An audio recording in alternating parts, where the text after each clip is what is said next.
Perfect. Good evening, ladies and gentlemen. We'll get the council meeting going here. I'd like to call the regular council meeting for September 9th, Monday, to order. Before commencing, I'd just like to do a quick territorial acknowledgement. We respectfully acknowledge that we're meeting on the traditional territories of the Lekwungen-speaking peoples, and we are honored to have this opportunity to build strong working relationships with the people of the Kasepsum and Songhees nations. Item 2, approval of agenda. May I have a mover and seconder to receive the near and long-term agenda and adoption of today's agenda of the regular council. Thank you very much. Seconder, Councillor Grove. Yes, absolutely. Councillor Day. Thank you. I just wanted to note that the near-term and long-term agenda need to be updated with our most recent information. Infrastructure Committee and what we'll be discussing, for example, is not on the near-term agenda. So just a reminder to try to keep that up to date because it helps our residents connect with us. Okay, thank you very much. And any opposed? Seeing none, a motion carried. We'll move on. There is a release of in-camera resolutions. There's 5 different resolutions. And just to let everyone know that, I'm just going to go on to item 4, the mayor's message. I only have a couple of messages this evening. First of all, I just want to remind everyone about the Arts and Culture Colwood's 3rd annual Insight Festival this upcoming weekend on Saturday and Sunday, the 14th and 15th of September. From 10 to 4. And it's going to be in Meadow Park this year because they're doing renovations over at Fort Rod Hill. But I want to particularly point out why this is a little bit different this year. There's a lot of cultural events that are going to be happening. They've got the taiko drummers from the Nikkei Society, the Japanese Society. I think we have Ukrainian dancers, Scottish dancers, and we have the aerial trapeze performers. So it's going to be a pretty neat Insight Festival. Second thing, I'm sad myself personally to announce the retirement of Assistant Fire Chief Greg Chow after serving 42 exemplary years with the Colwood Fire Department. He was, in fact, today was his last day. Although he's officially retiring at the end of the month, today was his last working day. And I understand that the chief sent him out in style. So that was fantastic. He has the honor of being the longest serving member in the fire department's history. On behalf of the city of Colwood, I would like to express my sincere, heartfelt gratitude to Greg for his outstanding dedication, professionalism, and leadership. And he's going to be sorely missed. I wish Greg and his family all the best in their future endeavors. Okay, item 5, moving on, adoption received minutes. May I have a mover and seconder for the adoption of the minutes from the regular council meeting held on August 26th? Please, okay. Same 2. Any errors or omissions? Seeing none, any opposed? Motion carried. Thank you very much. Okay, public participation. We've got 3 written submissions received after publication of the agenda. And these will be appended to the agenda tomorrow. There are 2 in support of item 8.1 and 1 in support of item 7.2. We do have 1 virtual participant. And at this time, I just want to remind members of the public, you'll be given the opportunity to present your concerns or questions at this time. No members of the public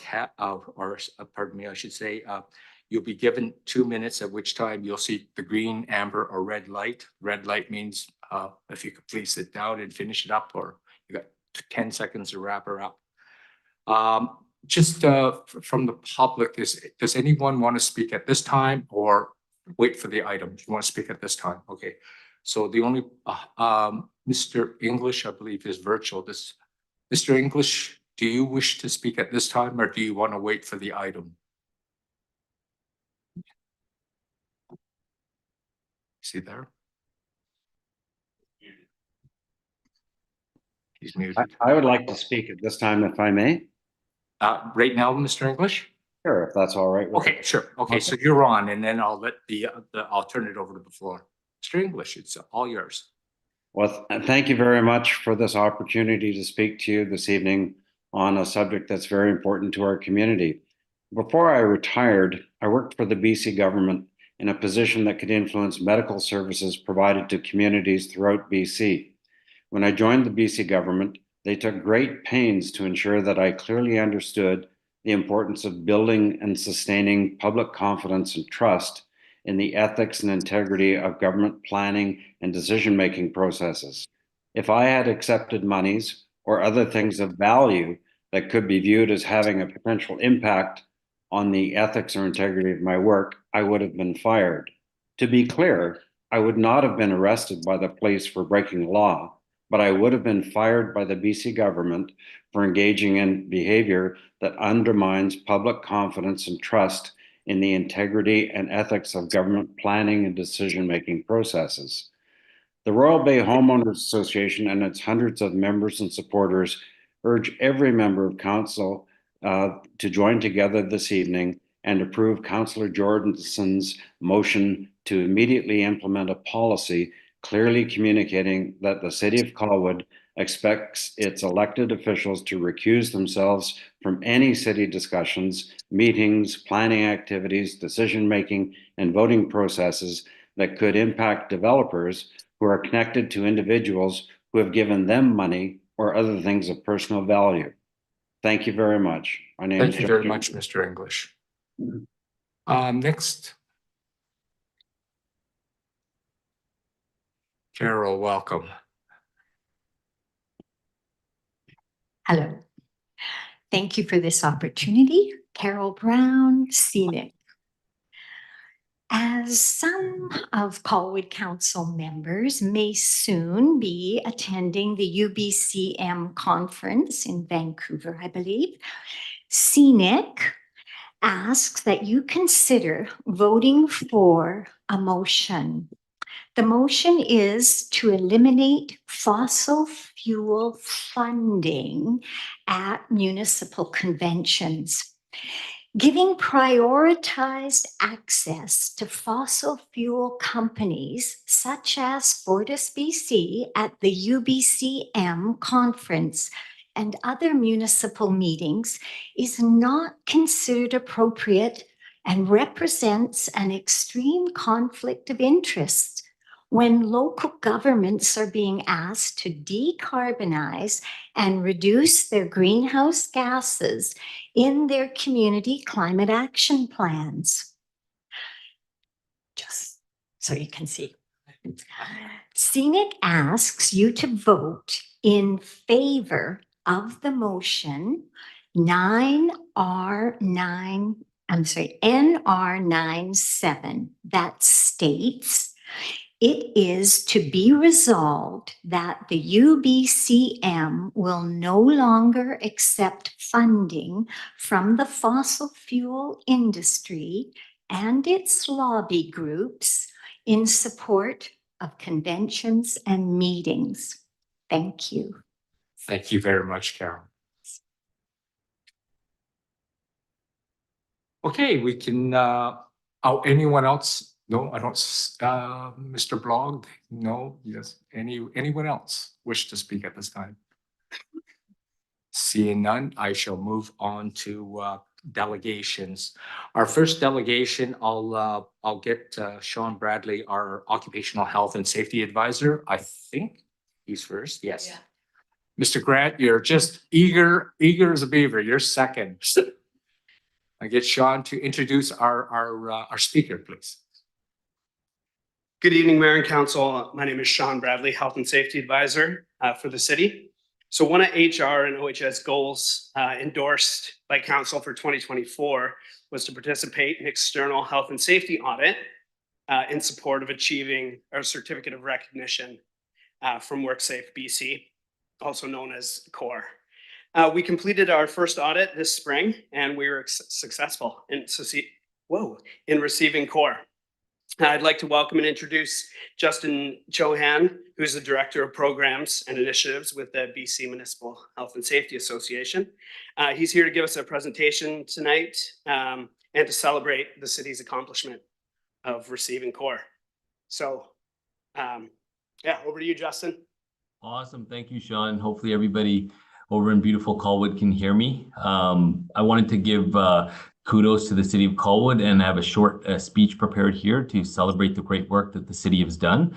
So to start off, the Certificate of Recognition is a joint program through the BC Municipal Safety Association and WorkSafe BC. It was developed with the goal to encourage and reward employers who not only meet WorkSafe BC regulations, but exceed them. Achieving CORE requires the organization to successfully complete an audit of its safety management system. And the City of Colwood was successful in completing their CORE certification for safety management systems in July of 2024. To date, 53 organizations in BC have successfully achieved CORE through the BCMSA. The City of Colwood is to be commended for its leadership in health and safety, as achieving CORE is no simple matter. The heart of CORE is a commitment from the top to do what it takes to ensure worker health and safety, and it takes continuous communication at every level. It takes dedication from staff to ensure safety programs and procedures are created and also maintained, and it also takes a commitment from every level of the organization in establishing an excellent safety culture among workers. I also want to take the time to commend Sean Bradley, who took a lead in the implementation of this important health and safety initiatives. Some important strengths that were highlighted throughout this entire audit process were an organizational commitment and support towards health and safety, a strong inspection program, and a robust risk assessment process. And right there. From here, CORE is a process of continual improvement requiring annual action plans to improve the safety management system and annual maintenance audits to ensure organizations are maintaining the high standard in health and safety. Annual incentive checks will continue to be provided by WorkSafe BC for your achievement, and the incentive amount is established using the City of Colwood's WorkSafe BC assessable payroll and the base rate for your industry in 2024. On behalf of the BC Municipal Health and Safety Association and WorkSafe BC, I would like to say congratulations to the City of Colwood for their achievement. Thank you all. Thank you very much, Justin. I understand we're only the second municipality in Greater Victoria that's got this designation. That is correct. Yes. Thank you. It's a great recognition, and you are correct. You are by far you're the second, and also on pace to be probably the largest in that sphere of the province. Thank you very much. Yes, this is near and dear to my heart. I think I always ask the questions, Mr. Earl, about safety in our records. So this sort of, amplifies some great things that have been done under your leadership. And Candace Perkins, again, I want you to stand, and also Sean, please. Sean, I want to make sure everyone knows who the two of you are. It's your leadership. This is a certificate. So, yes, fantastic. Just want to pass off my kudos, and in the Navy terms, it's Bravo Zulu, well done. It's just outstanding work, and it's hard work and professionalism and leadership on your side that made this all happen. So thank you very much on behalf of the entire city. Great work. Yes, we do. That was simple. We'll move on to 7.2, and I know Brian is just itching to go here, and he's going to introduce the BYLAWS Society. Good evening, Council. So the purpose of this briefing is to outline what is planned for a wildlife education initiative in 2024, and this is the kickoff presentation. So due to a few encounters with our public and wildlife over the last couple of years, staff recommended to Council as part of the 2024 service review that we explore ways to educate Council and our community on how to live with wildlife. The city has engaged a volunteer-run community-based educational group called BYLAWS. We have Molly with us here tonight, and they're based out of Souk. They work closely with the BC Conservation Service, local RCMP, and also provide education in schools to spark an interest and respect for wildlife. This initiative will be primarily focused on predators, which include bears, cougars, and wolves. This initiative in 2024 Will include this presentation, some permanent temporary signage, and a few pop-up events. And then the intent of this is to trial this in 2024, based off public feedback and direction from council, possibly explore an ongoing relationship with BYLAWS during the next service review. So without further ado. Thank you very much and welcome, Molly. Thank you very much for having me. So yeah, my name is Molly Cameron. I'm the president of BYLAWS. Outside of BYLAWS, pretty well everything I do, both professionally and as a volunteer, revolves around wildlife. So today I'm here to talk to you about understanding the animals in our community, more importantly, the predators, because they are so misunderstood. So I'm going to start with cougars because they hold a pretty special place in my heart, and we've had quite a few cougar encounters within Colwood. I'm going to start with some basic information about the animals and then go into coexistence practices. So cougars are the second largest cat in North America. They are currently the only population of big cat in the world that's thriving and expanding. They're apex predators and opportunistic hunters. Typically, they consume one deer-sized prey per week, but they will consume things like rabbits, rodents, livestock, and unfortunately, unattended domestic pets. They're extremely territorial animals that regulate their own population. Their lifespan is approximately 10 years. They typically weigh anywhere between 80 to 200 pounds. They've evolved to be almost completely scentless, which is amazing. They're solitary, besides moms with cubs or siblings that have just left mom and aren't quite ready to be independent on their own yet. They're able to see incredibly well in the dark and low light, it's thought to be as good as humans' sight during the day, but they're unlikely to see colors. They have short, soft fur that makes it really difficult for them to stay warm in sub-zero temperatures. Really cool thing, there's only 2 records of cougars ever existing in the Yukon, and both of them passed away from hypothermia. Cougars can mate and give birth all year round. That is a very common misconception that they have a rutting season. It's not right. Their gestation period is approximately 90 days. They're born with very poor vision that starts to improve at about 2 weeks of age. They'll nurse from mom for about 2 months, and then mom will start to introduce a carnivorous diet to them. Often cougars that do cause trouble in communities are cubs that have just left their mothers. 75% of conflicts are caused by young male cougars. They're just trying to find their own territories. There are, of course, certain exceptions to that. Typically, other animals that cause conflicts are ones that are being provided opportunities to access attractants like livestock and unsecure pets. And cougars will often stay with their moms for about 14 to 20 months before they venture off to be independent. This is actually a local natal den site of cougars. So just to show that they are kind of around our communities all the time. Natal dens are often filled with bones, spinal columns, ribs, other easily transportable pieces of prey for mom to bring back to her kits. This might not look like much, but the den itself comes out at about a 45-degree angle, the rock face, right? So it does provide shelter to those animals. And there's a little cubby in there for them to hide from lurking dangers. Cougars are often referred to as the ghost cat because they are really masters at blending into their surroundings. They hardly make any noise when they travel. They have really thick, dense fur between their paw pads that muffle sound, makes them really undetectable to their prey, as well as humans. A biologist in Montana did a collaring study on cougars, and one really amazing thing was that he had a GPS collar on all these animals, and despite being out in the wilderness and seeing how close these animals came to him, he never saw one or heard one, which again goes to the testament of these animals make incredible efforts to avoid humans and conflict with humans. They really don't want anything to do with us, but as opportunists, if we're providing prey for them, they're going to take advantage of that. This is just an example of cougar tracks. So one of the best ways to tell that it is a cougar track, they have retractable nails, so they often don't leave claw marks. And the 3 lobes at the bottom of the pad is the best way to tell them apart from a canine. So a wolf or a dog, which only have 2 lobes at the bottom of their pads. This is an example of some scat because a lot of people post on social media, especially in the local groups like the Colwood's Community Association page.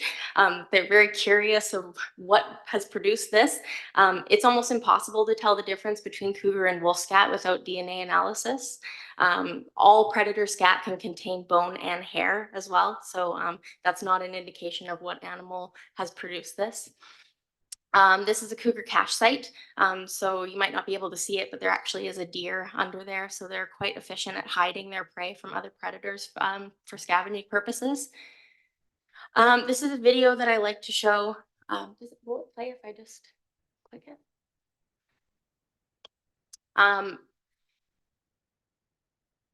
Maybe. Oh, okay, no worries.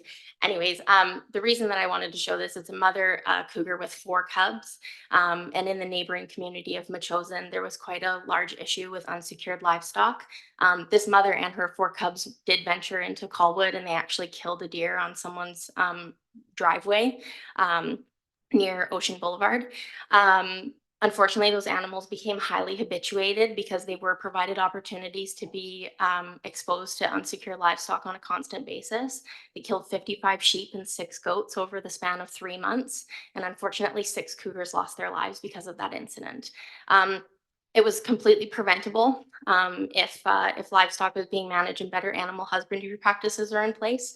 But it's also important to know because wild animals don't abide by municipal and city borders. They just travel wherever food is applicable to them. So if residents in Colwood are also not securing their attractants, the problem will continue to escalate from there. Another predator we have in our area are black bears. So black bears are omnivores, meaning that they eat both meat and plants. They're powerful animals that can weigh anywhere between 90 to 700 pounds. Just like cougars, they are also opportunistic eaters, so they'll take advantage of any opportunity to snack, especially easy opportunities like garbage. Bears are not threatened often by other predators like wolves or cougars. Their biggest threats are hunting and habituation from unsecured attractants. They can typically live up to 20 years in the wild. Female black bears start to become mothers at about 3 to 5 years of age. All bear species experience something called delayed implantation. So after mating, they don't immediately become pregnant. Females actually have to build up enough fat reserves to prepare for hibernation for that embryo to attach and start to develop. So if bears are not consuming enough calories and not finding enough natural food, that embryo will actually just reabsorb into their bodies and they won't have a viable pregnancy. Male black bears are a threat to cubs. Bears in hibernation can go up to 100 days without eating, drinking, urinating, or defecating. A lot of people believe that on the island, our bears do not hibernate. That is not true. Just like humans, sometimes we have to get up in the night to use the washroom or have a drink. Bears are the same way.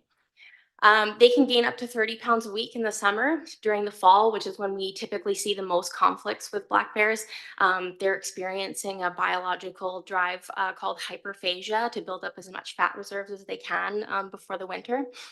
They have to eat about 20,000 calories a day during that time, which is the equivalent of 76 cheeseburgers a day. So black bears are typically mate in June, July. 1 to 5 cubs are born in a den between January and February. At birth, they're naked, blind, and weigh about 7 ounces. By spring, they'll weigh about 10 pounds and start to explore their environment with mom. Again, that's why it's important for us to be securing our attractants and ensuring that mothers are not teaching their cubs bad behavior like accessing unsecured garbage or fruit trees in people's backyard and just feeling really comfortable in areas that they shouldn't. Other than mating season or raising young, black bears, just like cougars, are solitary animals. Black bears do not have great eyesight. I forgot to mention too, cougars have a terrible sense of smell. They rely heavily on their hearing and their eyesight to find prey. Bears, however, have poor eyesight, but rely on their hearing and their sense of smell, which is 2,000 times stronger than ours. This is also a local bear den. So again, just to show that these exist in areas that you wouldn't expect them. Where can we find bears? Well, typically in forested areas of the island along the shorelines. They'll swim in rivers, stroll through urban settings, and climb trees. They can be active day or night, and some bears won't hibernate if they're able to continue finding food sources. So last year in Colwood, there was an incident of a bear continuing to access unsecured garbage well into January.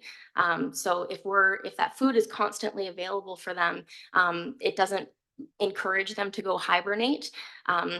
Whereas when natural food sources diminish, it kind of provokes them to go into that hibernation state. This is just an example of what some bear tracks look like. And again, bears leave behind signs, even when we don't see them, that they're around. So scat would be one of them. Tracks, and then claw marks in trees. Usually if you can find claw marks in trees, a bear will return to that same tree over and over. So humans fear the threat that they can see. Like I said, the only population of big cats in the world that's currently thriving and expanding is the one that we don't see. And carnivores can only exist with human tolerance, and that's a massive responsibility to humans that most of us really don't understand. And again, it's important to understand that while these guys are opportunistic hunters, they make great efforts to avoid humans and conflict with humans. I've been studying cougars on the South Island for the last 4 years. I've never seen one. I have 13 trail cameras that I set up with my mentor. Within an hour or so of one passing by, not ever seen one myself. So again, just a huge testament to the fact that they really don't want anything to do with us. The city's interest in wildlife education is really appreciated. This is just an example of the top portion there is a brochure that we hand out to residents with wildlife education information. And then the bottom half is a door hanger that we provide to residents. So if there's an area experiencing heightened conflict, we go door to door and talk to residents. If they're not home, we leave that door hanger, and it has information on coexistence as well as the BC Conservation Officers information to contact them as well as us. Ongoing initiatives that we have. So we provide barren area signage. You may have seen some around the neighborhood. They're big yellow signs that provide a list of attractants and just letting residents know that there is a bear in the area.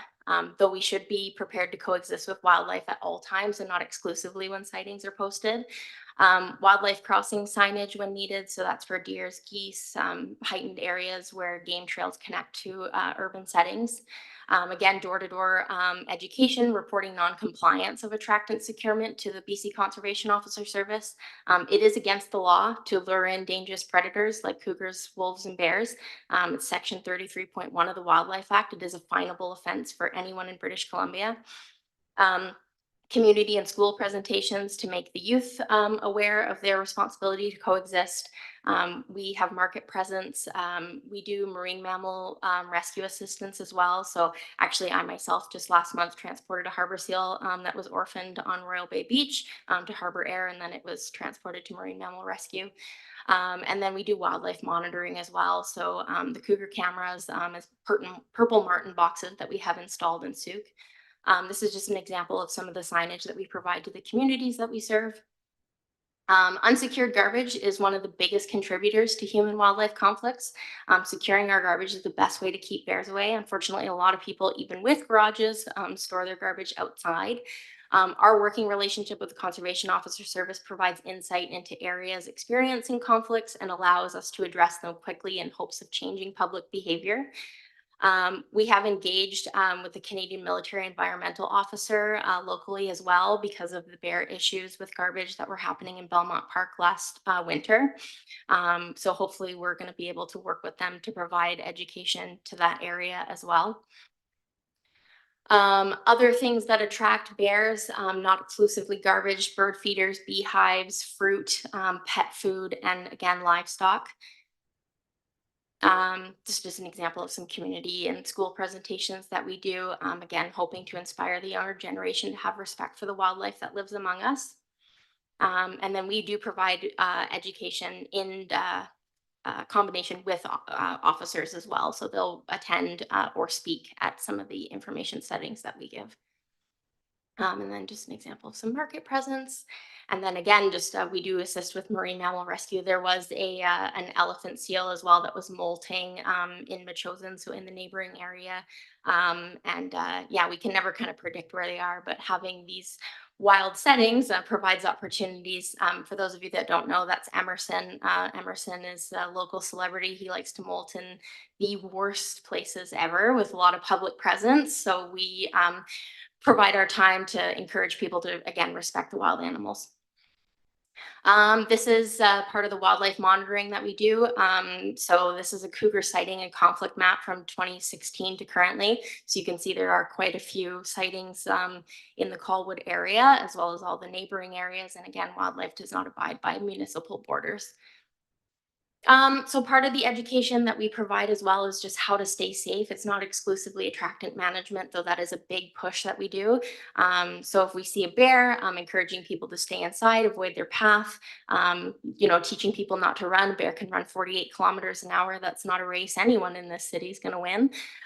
Using the buddy system when hiking, carrying bear spray for emergencies, and making lots of noise. And then for cougars, securing livestock is the biggest one. Bringing free roaming cats indoors. It's dangerous for our cats to be outside, but also cats carry distemper, and cougars easily contract distemper from household cats, and that makes them sick and becomes a public safety issue as well. Keeping dogs on leash and supervising children when they're out. And then we do encourage the public to call the Conservation Officer Service if an animal is posing a threat to public safety. It's very important to understand too that a call does not immediately mean that that animal is going to be destroyed. Animals are given many opportunities, and it's important for everybody to understand that oftentimes when officers do have to respond to conflicts, those are conflicts caused by the public. We also teach animal body language. So with bears, signs of distress and discomfort include huffing, slapping the ground, jaw popping, yawning, stomping, ears pinned back. Curiosity would be standing on their legs, circling downwind to catch your scent, and forward ears. And then predatory signs is almost always male bears.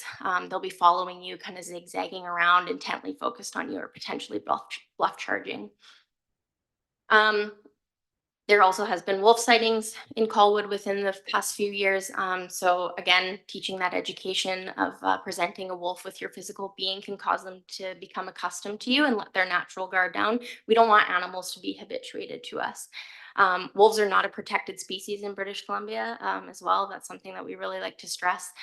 They can be legally exterminated without the purchase of any special license. And posting location of wolves on social media aids individuals with ill intentions and puts these animals in danger. And again, just reiterating the fact that we should be prepared to coexist always and not exclusively when people post on social media about it. And then I've kind of just already gone into this with the Conservation Officer Service, that not every call means that an animal will be destroyed. Human conflicts often start and can stop with public compliance. Education is always the first step unless there is a risk to public safety, which then an intervention would be required. Relocation is not always an option, and that's something that we really like to stress to people as well.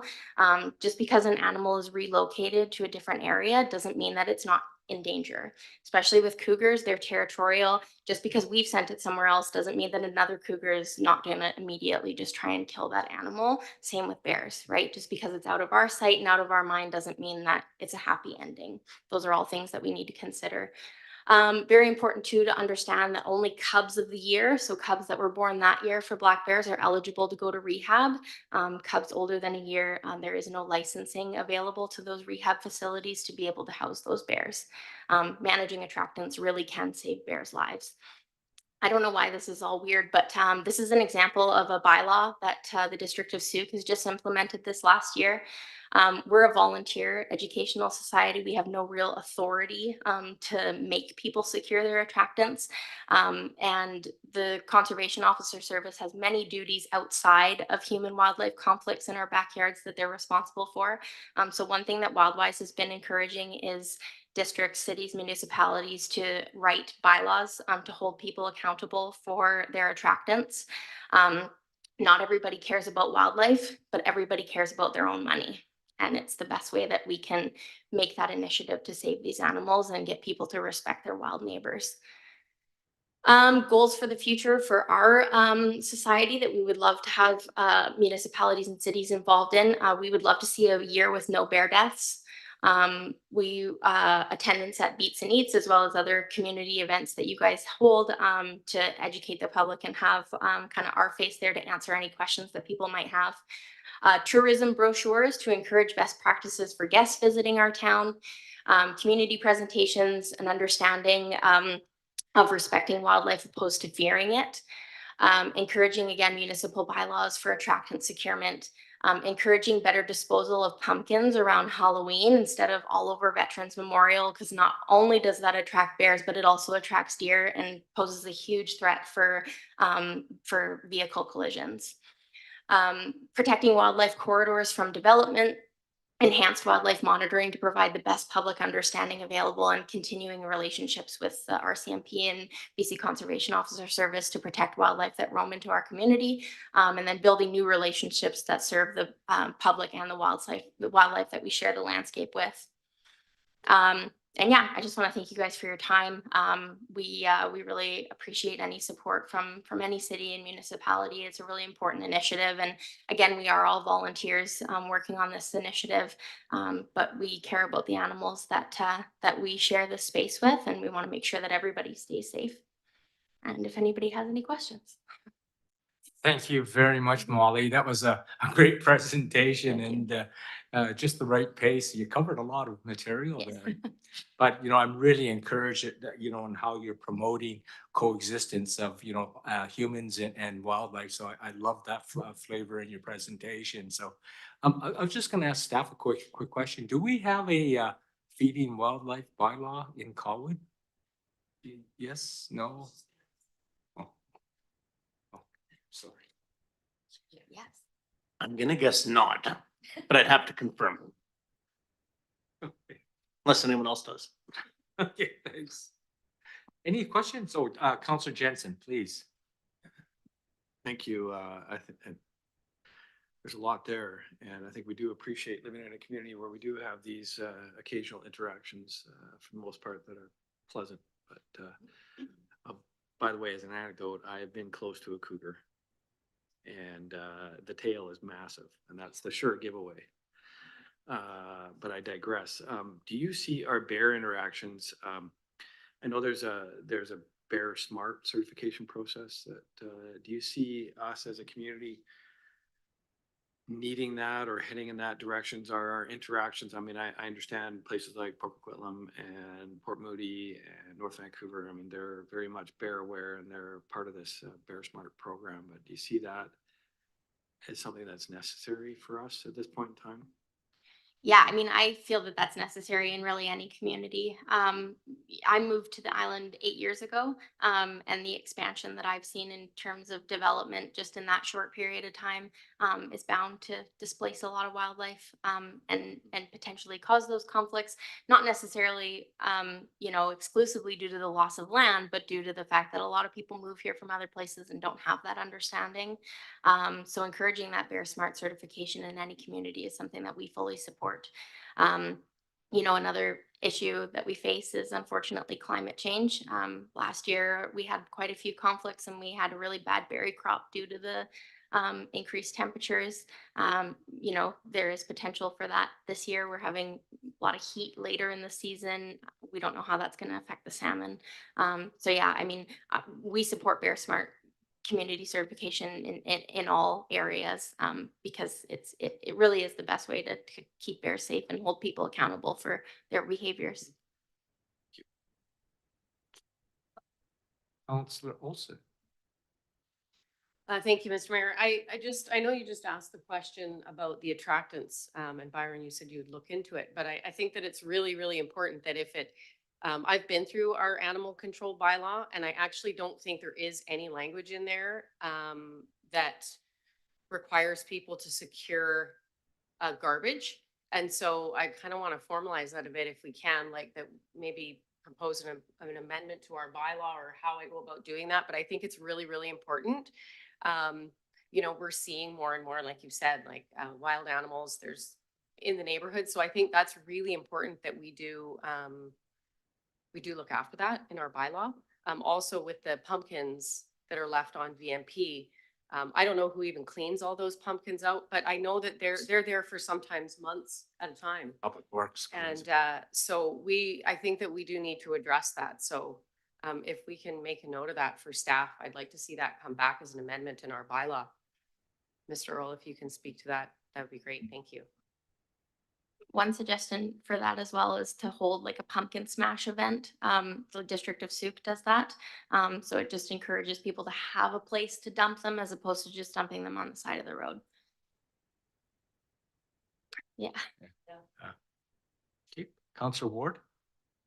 Thank you, Mr. Mayor. Thank you very much for the presentation. I love those animals. I spent a lot of time in the backcountry. I've been fortunate to see both bears more often than cougar, which I've seen once. But I wanted to agree with what Councillor Olson was saying. The pumpkin idea came to mind, and your solution, I think, is perfect.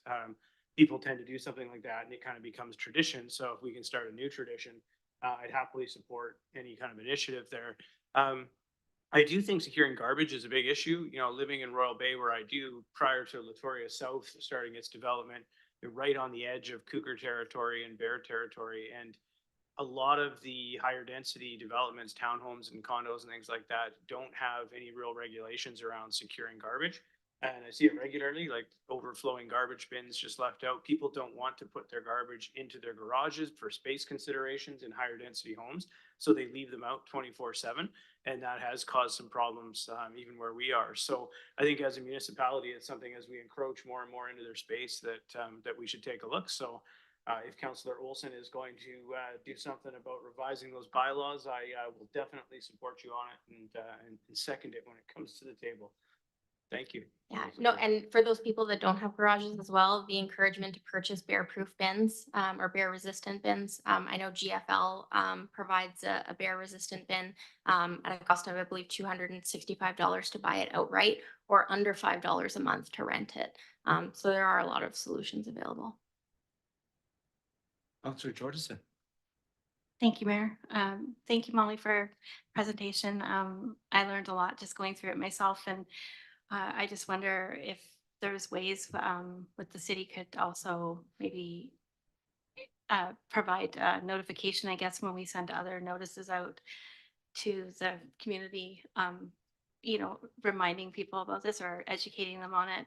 Also, I think the garbage issue is maybe not just an issue about leaving the garbages out, but sometimes a lot of time people don't put them out in the morning, they put them out at night, and then they can get at them earlier. So maybe some more, you know, rules or regulations around that. So I support that as well. So thank you very much. Yeah. Thank you.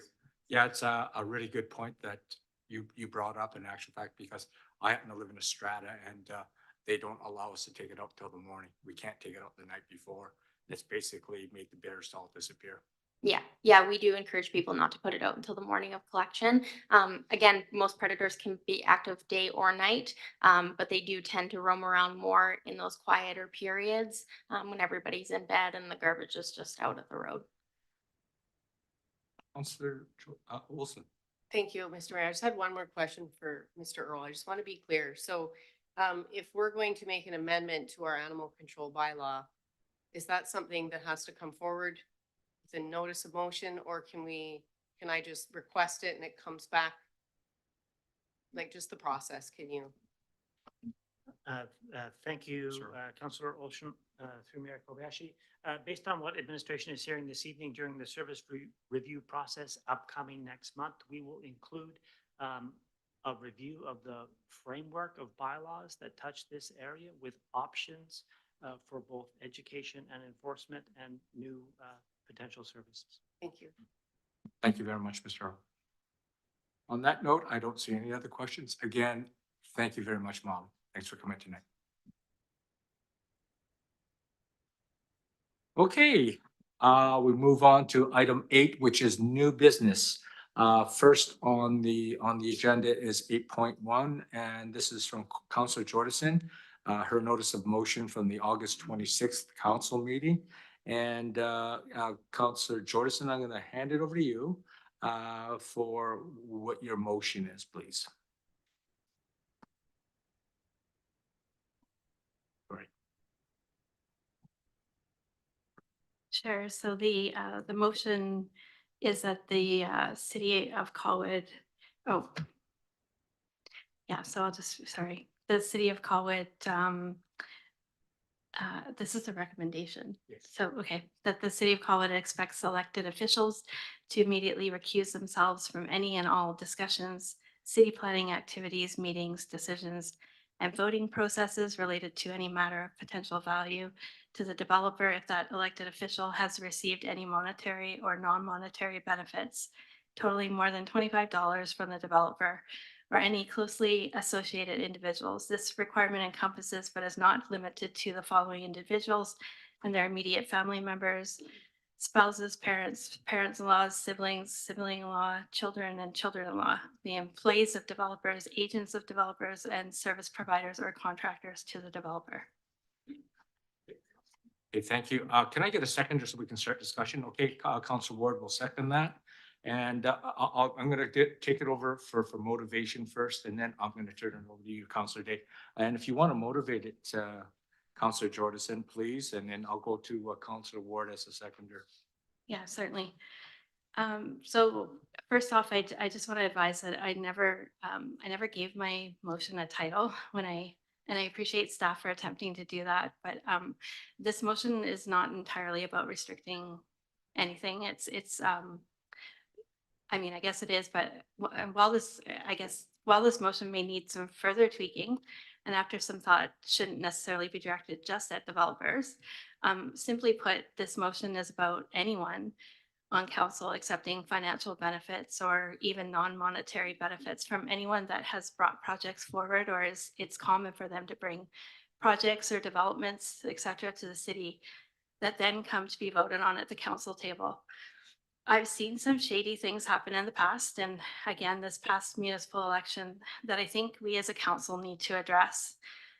In the past, developers, some that don't even live on Vancouver Island, have fully funded election campaigns for some. And honestly, it has a bad smell to it. I've said it before and I'll say it again. Something doesn't have to be illegal to be unethical. For example, say my neighbors give me a few bucks towards a campaign. I'm certain it's not because he or she believes that I'm going to do anything for them in return. It's because they stand behind me, my morals, my values, and they hope for me to be elected so I can represent their voice at this table.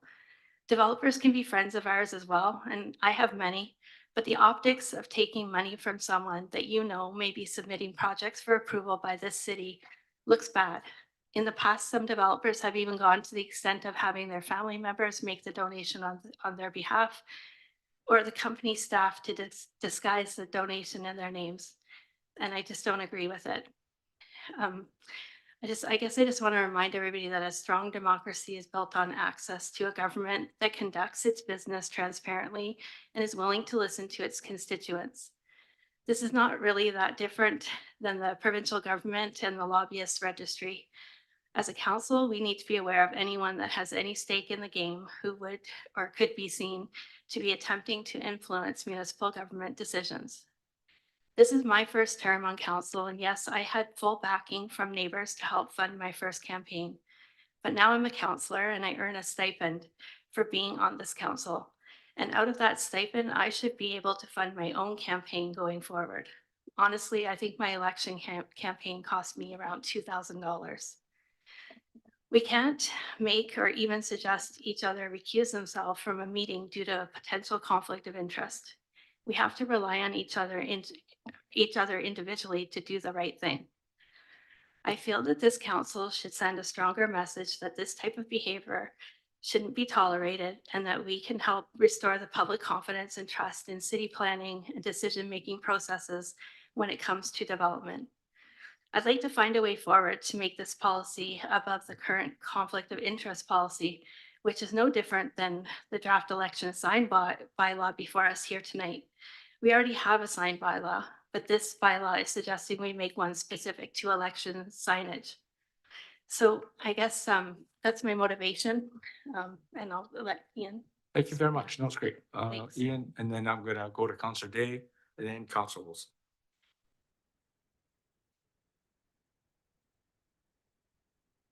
Thank you, Mr. Mayor. Thank you, Councillor Jordison. I'm happy to second the motion because I support the overarching premise of this, even if the language isn't exactly what I would prefer. I think it is a matter of accountability.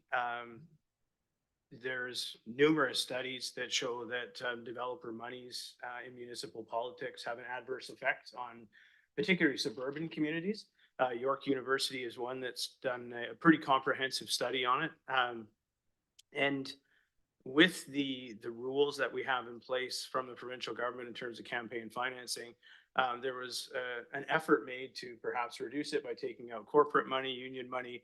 But there is a loophole there, whereas Councillor Jordison said individuals that would directly benefit from development decisions can still contribute and space out the money through family members. So I would bring us back to September 29th, prior to the 2022 municipal election, when a major decision was advanced at this table to increase density in what is now the beach lands. There were concerns raised by some at the time, including myself, before being at this table, that it wasn't in the best interest of the community. Now, at that time, the 2022 election contributions weren't made public. They weren't made public until much later. An elected official who is no longer at this table, who lost in that election, had taken in excess of $2,400 from the proponents of the beach lands, two key names associated with that development, prior to making that decision. The dates are public. And we're not talking $20, $200, or in this motion's case, $25. In fact, I think that's irrelevant. But when you're taking that kind of money, when you get into the thousands, this individual in total is in excess of $10,000 from developers and construction people that stand to gain from decisions. It undermines public confidence in the decisions that are made at this table. So that being said, with this motion, while I'm prepared to support it, generally speaking, the arbitrary kind of dollar figure doesn't really work for me. In my view, the perception of conflict is real regardless. You're either in conflict or you're not. It's a question of moral clarity, and you don't need to define it in a table of figures. $500 contribution may mean nothing to one person, and it might mean everything to the next person. I would go a step further too and say this isn't black and white. I think too often developers get a bad name. They are for-profit business people like anyone else in our community, and I don't want to see them maligned in that they're doing something that's not above board. I mean, they have every right to make a contribution. If you own a construction company or a development company, it's not against the law for you to contribute. There is a maximum there. It was $1,200, and they're allowed to do that. I would argue that there's other groups in the community across Greater Victoria that have as much or greater influence that appear to be private citizens that have more influence at the table. And I would specifically single out a group called Homes for Living, which were influential in electing candidates in Saanich and Victoria. And one of the principal people that partners with them is a fellow named Luke Murray of Arise Developments, who was the proponent or the co-architect of the somewhat flawed Missing Middle initiative in Victoria. So these individuals are donating through this Homes for Living group, and it's having a huge influence on housing policy. One need only look at short-term rentals, for example, in Saanich and the decisions that have been made there, as well as parking regulations and other things in Victoria. So I do believe that there's something here that we should have no issue with taking some form of action, because really at the end of the day, it behooves us to make sure that the public has a full accounting of trust. They shouldn't have to wait for campaign disclosures to come out to know that decisions were made fair and above board. Thank you. Thank you very much. Councillor Day, please. Thank you. I want to commend Councillor Jordison for bringing this forward, for going to the trouble to do the research and to pen a motion that we could debate and perhaps even improve.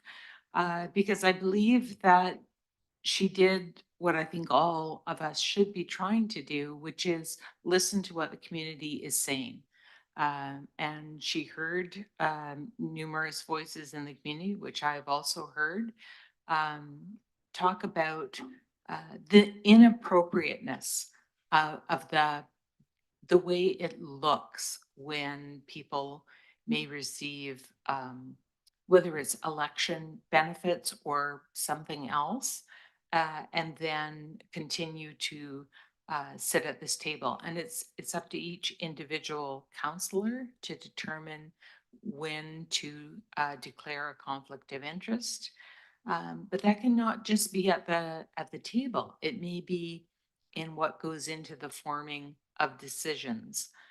So I think it's really an important issue to put on the table and to say that we need to find a solution. I do think that we need to find it carefully and probably with some support from our staff in terms of because this would be a bylaw type of issue, it needs to be legally correct and make sure that we don't step on the toes of senior levels of government and that we are accountable to our residents for the process and the way that we handle that process here in Colwood. So I don't want to make a motion at this time because I want to make sure that everybody has their opportunity to speak. But if when we're all said and done, I would be happy to make a motion on this. Councillor Olson. Thank you, Mr. Mayor. I think generally speaking, I think if it's council's direction that we want to set a policy to restrict campaign contributions specifically, I would be likely to support it. I think what I'm challenged with right now is the way it is worded currently in the motion. And I do believe that the community charter, it contravenes the community charter right now in section 105. It states a gift or personal benefit that is received as an incident of the protocol or social obligations that normally accompany the responsibilities of office.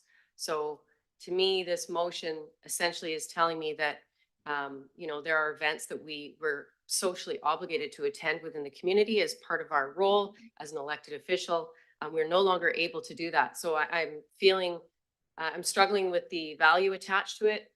And I'm having a hard time supporting Councillor Jordison's motion as written. But I'm not opposed to looking at setting a policy that is specific to restricting campaign contributions. So I do feel that this does require some further review. I just wanted to just clearly state my views on this particular issue. Thank you. Thank you very much. I'm going to make some comments right now. I actually took the time to read the community charter. I went through it with a fine-tooth comb. I just wanted to get some definitions because I couldn't find what, and Mr. Earl, maybe you can help me out with this. Could you please define what a indirect pecuniary interest is? What does that mean, indirect? Like I know what a direct pecuniary interest is. They kept on talking about an indirect and it didn't have a definition for it. Could you explain what that is to me? I mean, I think there are likely many examples, but where the benefit doesn't affect you personally, but affects someone that you know or are related to, or that you work for, or that you have worked for. And so there are, I think, indirect benefits that can accrue that don't specifically accrue to the individual, but affect the individual. Okay, thank you. That's a great explanation. So the other question I have for you again is for you, Mr. Earl. Just a definition of gift. So is a donation to a campaign considered a gift or not? That's another thing that I wasn't. It didn't say yes or no, so I didn't understand that. There's different specific bodies of legislation that deal with campaign donations that are distinct from policies that attend to gifts. Okay, thank you. So, you know, what I can gather, the whole idea behind the maximum contribution by individuals, which is $1,200, which Councillor Ward had mentioned, was because the legislation did change. And I remember this in 2000, it was a year before our first election, 2017. And what it was, it clearly said that you can no longer get donations from corporations or unions. And so then they said, okay, let's, we're going to put it to individuals, but to a maximum of $1,200. So it was a game, a shell game. So people got wise to that, and you just have yourself as personally and family members, and you donate, and it's like this big giant contribution from a corporation, basically. So that's what happened. That's you know, just reading about this, because this is a tough thing that almost many councils are going through this in British Columbia. In actual fact, having discussing this very subject, and not only in British Columbia, but Alberta and Ontario. I just saw some cases where there's big fights going on within city councils. And the recent one I was just reading about was in Ottawa. But like I said, I just want to make sure everyone understands it is completely legal for developers to donate to candidates. It is. I guess where I'm a little bit black and white on this, I go, okay, that's fine. If it's legal, it's legal. But to me, it's a matter of if you're actually voting. I mean, and I don't know what that dollar value is, but it's human nature. To me, it's human nature that someone gets, say someone gave me $2,000 for my campaign, and I'm in their discussion about their zoning, which is significant. We're talking, some of these zonings are millions of dollars. So it's not your regular nonprofit organization or your lobby groups or your advocacy groups coming up to you. It happens, but the impact of a developer, though, it's millions of dollars to a city. This is what really concerns me. So I think it's black and white. If it's completely legal to take developer money. Not going to hold that against anyone, but I still think when it comes to the discussion, and you're doing planning and you're making decisions on multi-million-dollar rezonings, then I think it behooves the person to recuse themselves. It's black and white to me. I went through this for a lot less dollars in my last term, and I can tell you, it was the perceived, and in this case, it was just the perceived conflict of interest, or maybe you can call it a bias that I may or may not have, but it's just that perception, the optics of it, and that's why I recused myself. It was that simple. So to me, I'd hate to legislate it. I don't know the legalities of it or anything like that, but we definitely should have something. And as honest as anyone is around this table, there's dishonest people in this world too. So that's what concerns me. And I think this is why I support something of this. I'm really worried about the dollar values, because basically here in Colwood, most of these big major events are actually sponsored by developers. And if you have to sit there and calculate, well, geez, I hope only 25 or, maybe 2,000 people show up at this event and it's going to be less than $25 per head. Here we are calculating this, and we are there in an official capacity. Like many of the employees here in City Hall, we go to these things, and to the benefit of the entire public. So I guess I was just afraid of some of the wording here. Otherwise, in principle, I absolutely agree with it. So that's what I had to say, and I will, first time speaker, I'm going to go to Councillor Grove, and then I'm going to go to you, Councillor Ward, Councillor Day, and Councillor Jensen. Oh, Councillor Jensen, you haven't spoken yet. So Councillor Grove, and then Councillor Jensen. Thank you, Mr. Mayor. I think we would like to do something to nail this down a little tighter.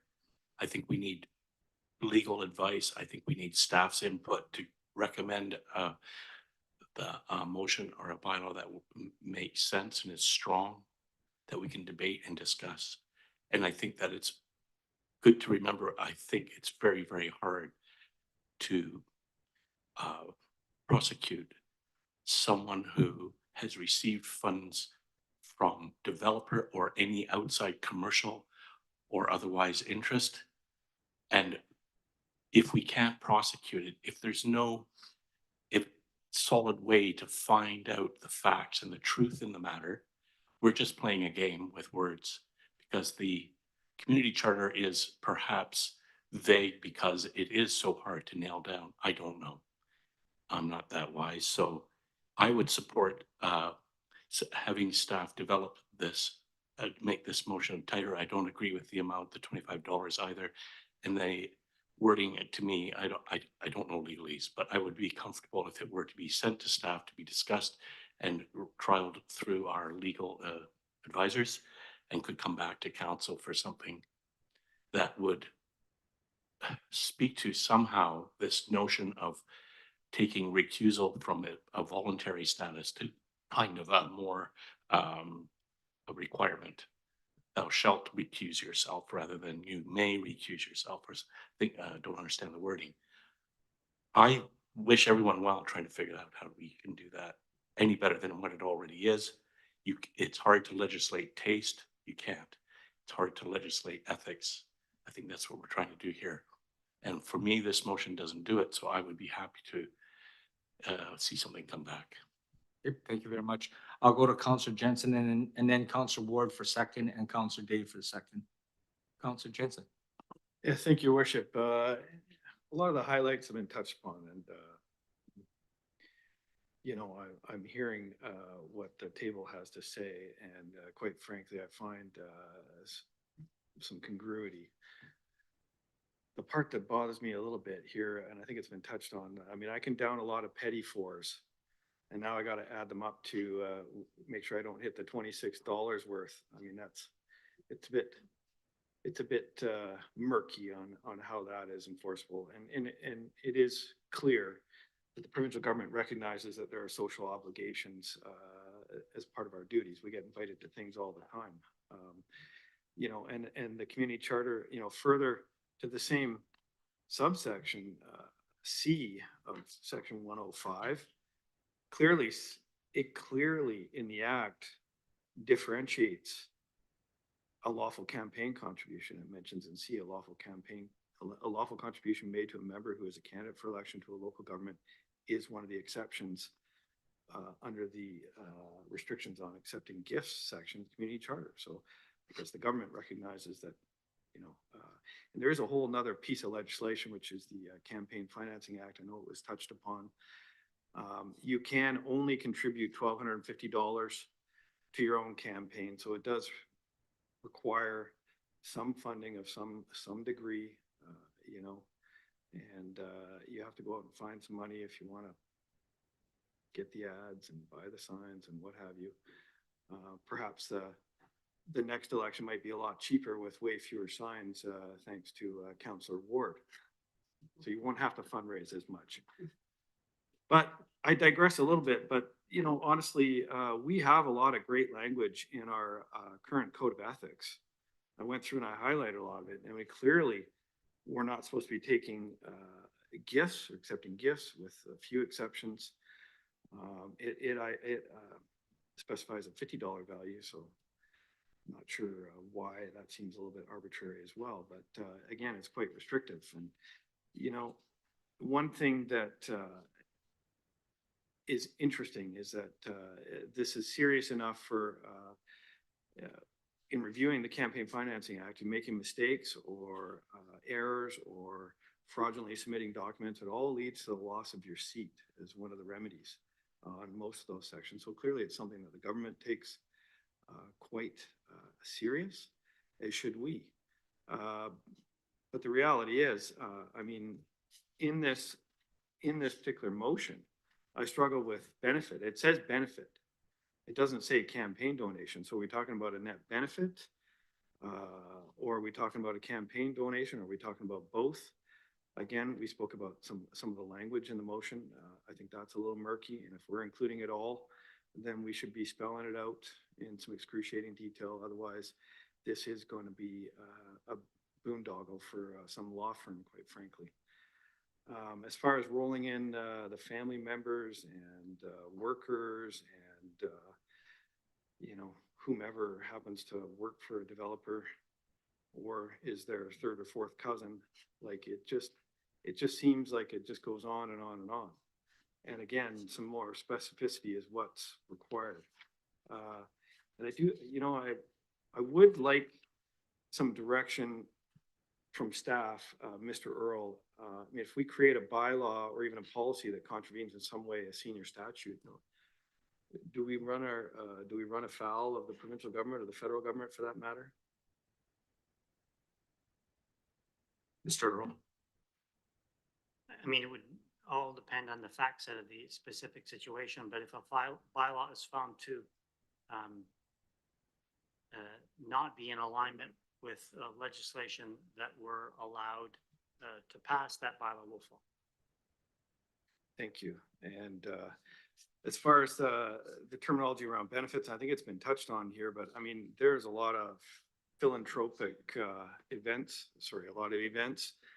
that are supported philanthropically by businesses in our communities. And somehow we need to carve developers out of that. But if the local gas station wants to sponsor Eats and Beats, then that's fine. I struggle with sort of isolating a certain class in our community. And again, this is a significant change midway through a term. And it's a significant moving of the goalposts if something like this were to be established. And it would have an impact on the rest of this term that might be significant. And I'd hate to see us do a disservice to our community by not moving along with business because somehow we can't gain quorum or we have split votes or tie votes or what have you. Thank you for your indulgence, Mr. Chair. Thank you very much, Councillor Jensen. Councillor Dave for the second time. Okay, so I try to just offer things that are helpful. So during my terms on council, one of the things that has occurred has been the development of the policy on gifts. Gifts can be received throughout the year. They aren't necessarily an election benefit. They're not related to funding your campaign.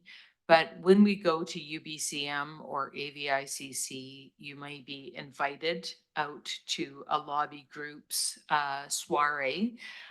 They may actually have a draw. In the past, there was such a draw. There used to be a draw at the end of the AVICC convention. BC Ferries would contribute a holiday package on one of their routes, for example, going to the Queen Charlotte's, or I've seen cruises, I've seen iPads given away. In fact, one of our councillors of the day did win an iPad when they were quite new. And because of legislation about gifts, it was important that we wrote policy around that and that she declared that. And if it was in excess of a certain amount, then that had to be given to the city because she really got it because the city had paid for her to go to an event where she won. So it's all very interesting how it goes, but I also was witness to a member of council that a particular developer drove to almost every meeting. And there was a real perception within the community of a bias by that member of the council of the day with regard to how they voted at the table. And that is important. So what I'm just speaking up for is the fact that we do receive gifts. We do attend events where I don't think it's a matter of adding up how many canapes you had, but as a whole, we are all being lobbied by Fortis, used to be Terracin. I still have a couple wine glasses in the rack that are etched with Terracin's logo on them because you got to take them away after the banquet that year. So it does exist. There is a perception within our community that I've been hearing from residents that they're concerned that we draw a better line in the sand than what we currently have about how we handle and particularly election expenses have come up. We may not be able to do anything about that because the province has their own legislation about that. But when it comes to the other things, I think that we do need to look at how we handle it. And if nothing else comes of it, except that we have this conversation and we think about it, and at least our residents know that we heard what they said about how it looked. And it doesn't pass the smell test when you have the developer, his brother-in-law, his real estate agent, all coming up to the microphone. They don't live in Colwood. They really don't have an interest other than a particular project. So for me, I'm not going to be swayed by those types of maneuvers. I think that should be obvious to the proponents. And hopefully no one on council will be, and that will be obvious enough to prevent it from happening. Thank you. Thank you. Councillor Jordison for the second time.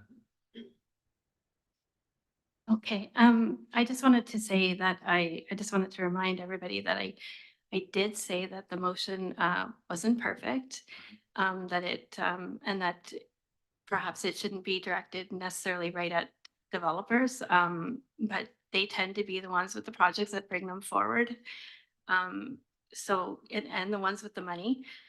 And I, you know, as comical as it might seem to suggest that the second cousin and all that, well, to actually say that, it's unfortunate that that's where we're at, because that's exactly what's been happening. Like, developers have gotten their family members and their staff and whatnot to support this. So it's not even a comical thing to say it. It's the reality that we're here. And I don't think I was suggesting that we change this policy right away, but it's interesting how that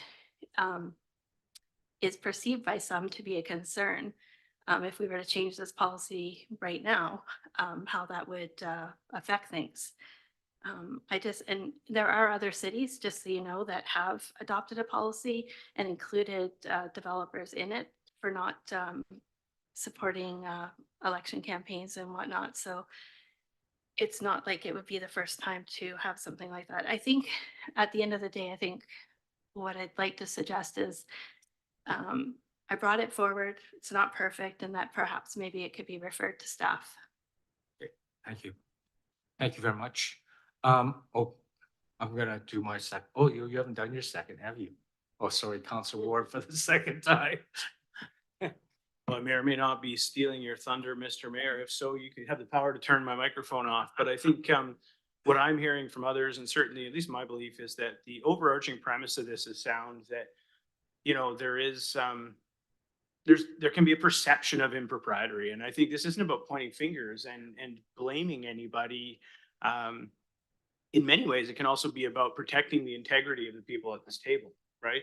So that they can do their job, you know, without fear of you know, negative perception in the community. If everything is totally above board, it's clarified by a bylaw. You have to make tough decisions sometimes, particularly on developments. Development is a contentious issue. So I myself have never taken a dime from a developer for that very reason, because I don't want that perception that I can be influenced. Now, I don't believe I'd be influenced, whether it's $25 or $2,500. I mean, there probably is 25 million or something out there, but I think it is for the benefit of council in a particularly active development environment to make sure that we almost protect ourselves, and we can remind people very clearly that we act with integrity.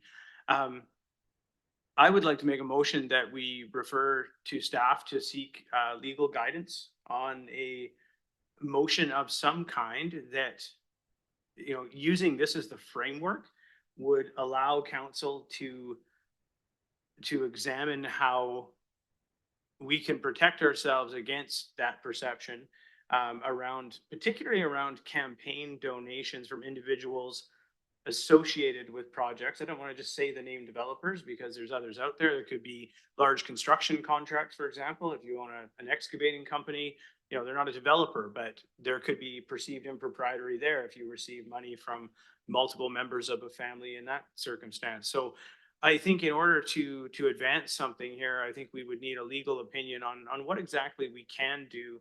You know, what is the scope of that? I felt like we went down the garden path a little bit, talking about things like UBCM, for example. As Councillor Day had said, you know, there's a great big QP sponsored dinner event. So if I attend that, though, am I now going to recuse myself from any discussion involving staff matters, right? So there's a huge can of worms here that this opens up, and I think I would be more comfortable if, you know, if staff were to seek a legal opinion. I think, with the understanding of what we're trying to do here, and forgive me if I'm, through the chair, Mr. Earl, if I'm wrong here, but I believe you understand the backbone of the motion and could probably arrive at something from that. So I'm just a point of order here. I believe we are because there is a motion on the floor, Yeah. right? So I'm sorry about that. I An could amendment have to stopped you that motion. earlier. Everything you said is what I want to say. I wasn't going to make the motion, but we do have a motion on the floor, and unfortunately, I support it, but I don't support it the way it's written. And I think we have to get into this new discussion. So at this point in time, what I'm going to do is I'm going to call the question on the original motion as written right now. I don't think it can be modified enough, to tell you the truth. It needs a little bit of a makeover. Yeah, well, sure. Point of order, go ahead. Sorry, turn you on. Sorry, the motion on the floor is to refer, and the motion was No, made, no, and there's the- no The motion was the original motion made by. a motion to refer supersedes the motion that's on the floor. And there's no yes. discussion on a motion to refer. course. We need to call that A question. referral, thank you. You're absolutely right. I rule in favor of you. You're exactly right on that one. Oh, Robert's rules. So you want it, it's a referral, right? That, you want to just, did you get the motion? Okay, thank you. And can I get a seconder on that motion, please? Okay, Councillor Jordison. Discussion. Oh, yeah, that's right. No discussion either. Gonna brush up on all Roberts here. Okay, motion's carried. It's gonna be referred back to staff. Did you get the, oh, sorry, all those in favor, please? Any opposed? It's unanimous. Thank you. Do you have enough to go on, Mr. Earl? Okay, Thank you, Your Worship. Administration understands the intent and we will return. Okay, thank you. You did steal my thunder, Councillor Ward, but that's absolutely fine. And, you know, the only other area that I wanted to just talk about on this was that because it's a gray area. It's so gray. And why I say that is because when I tried to recuse, you know, I was faced with this myself before. And I said, you know, should I recuse myself? Well, then it came back to me, go ask your lawyer. Right? So anyways. Okay, we'll move on. Thank you very much. Great discussion. And thank you for your honesty here. It was good. It was a great discussion. We'll move on to 6.2. Jenn, our budget approach for 2025. Thank you, Mayor Kobayashi. Tonight, staff is looking for council to endorse the 2025 budget approach, which is outlined in the staff report before you. Similar to last year, this budget approach remains consistent. So specifically, staff right now are working on refining the previously approved 2025 through 28 budgets, as well as creating a 2029 budget.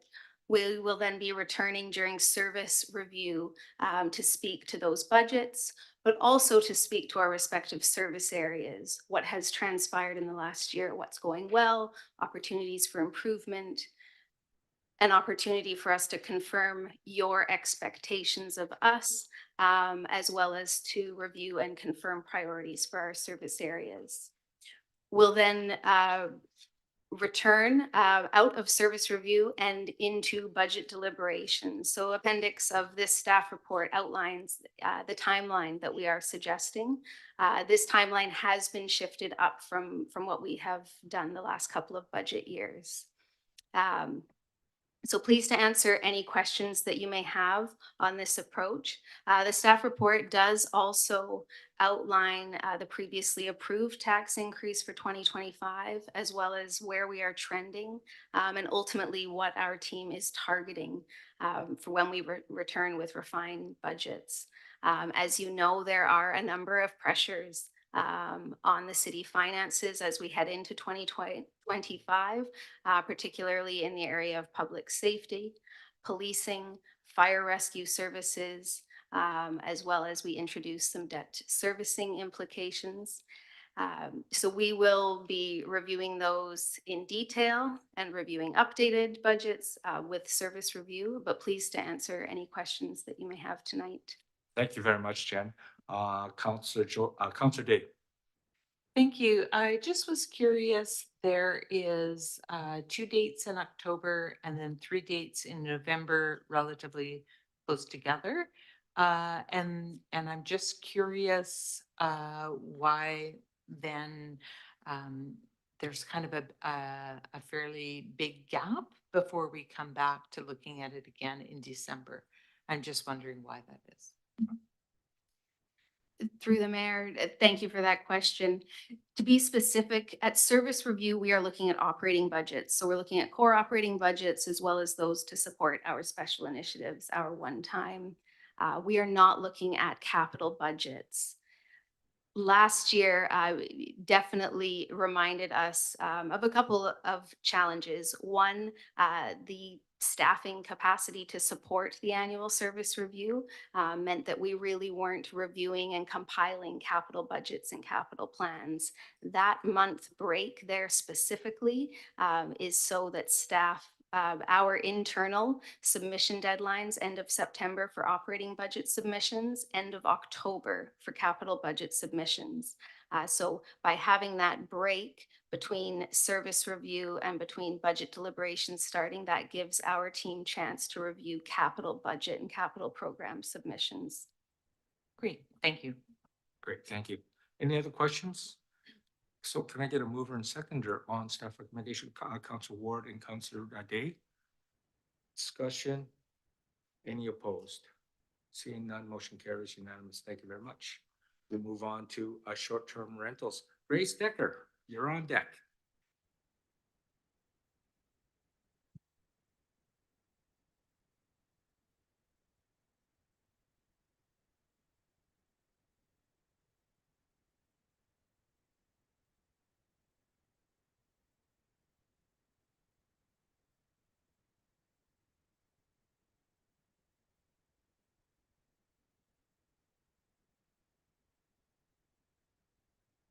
Okay, good evening, Mayor and Councillors. Thank you for your attention tonight on this topic. Today I'll be presenting on short-term rentals and options for their regulations.